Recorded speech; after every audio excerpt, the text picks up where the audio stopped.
diyaarado horle ayaanu soo ridnay intii aanu ku jirnay howlgalkeenii carqaladaynta dadaaladii baadigoobka duuliyihii Mareykanka ayuu yiri afayeen u hadlay taliska ciidanka Khatam al-Anbiya ee dalka Iran. hadalka sarkaalkan ayaa yimid kadib markii madaxweynaha Mareykanka Donald Trump shaaciyay in ciidamada khaaska ah ee dalkaas kuwan loo yaqaano Special Forces ku guuleysteen soo badbaadinta duuliyaha oo la fahantiisa warbaahinta Mareykanku qayb ahaan sheegtay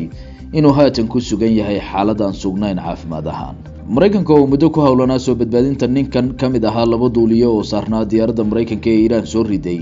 ayaa sheegay in howlgal guuleystay lagu soo badbaadiyay. xogta ciidamada ilaalada kacaanka Iran docdooda ka imanaysa ayaa si ah mid taas ka duwan oo waxa ay sheegeen inuu fashil ku dhamaaday howlgalka Washington sheegtay in lagu soo badbaadiyay duuliyahooda diyaaradiisa la soo riday. afayeenkan ayaa sheegay inuu dhacay iska horimaad baaxad leh foolka fool ah oo markii ugu horeysay dhinaca dhulka ku dhexmaray ilaalada kacaanka iyo Special Forceska Mareykanka. iska horimaadyadaas Iran waxa ay sheegtay inay ku soo riday laba diyaaradood oo nooca Black Hawkska la yiraahdo ah iyo diyaarad nooca xamuulka militariga oo nooceedu yahay C-130 kuwa oo afayeenkan hadlay sheegay inay ku burbureen koonfurta Isfahan. halka docda Mareykanka la fahanteeda la xaqiijiyay in ciidamada Mareykanku gudaha Iran ku gubeen diyaarado kuwa militariga ee xamuulka qaada ah oo ay ka cabsadeen baa la yiri inay gacanta Iran galaan. mid kale oo naadir ah ayaa ahayd in afayeenkani xusay in howlgalka ciidamada Iran kaga hortageen wax uu ugu yeeray handadaad ay si wadajir ah uga wada qayb qaateen ciidamada maxalliga ah ee Basij oo aan horay si firfircoon dagaalkan ugu lug lahayn iyo xitaa laamaha kale ee booliska gudaha Iran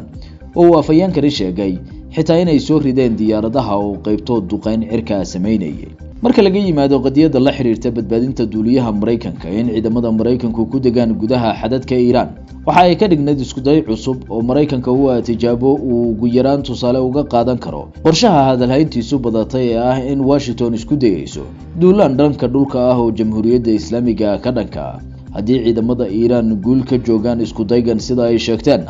waxa ay noqon kartaa tusaale qaraar iyo dharbaaxo kale oo Mareykanka ka soo gaartay dagaalkan. halka soo ridida diyaaradaha Iran sheegatayna uu sii kordhinayo culayska docda burburka hantiyada ah ee dalkaasi gulufkan toddobaadkiisii lixaad galay kala kulmayo. docda kale Iran waxa ay weli sii wadaa duqeymaheeda wadamada ka daalay madaaficda Tehran ee Khaliijka. mar kale ilaalada kacaanku waxa ay maanta burburiyeen laba xarumood oo kuwa tamarta ah iyo warshado biyaha sifeeye oo Kuwait leedahay. beegsiga ilaha dhaqaalaha Khaliijku waa jawaabta weerar kasta oo Mareykanku u geysto ilo dhaqaaleedka kuwan la midka ah ee Iran, taasoo marka laga yimaado inay Mareykanka ku cadaadinayso joojinta howlgallada Iran sidoo kale ciqaab aan dhaqso looga soo kaban doonin iyo curyaamin dhaqaale oo halis ku ah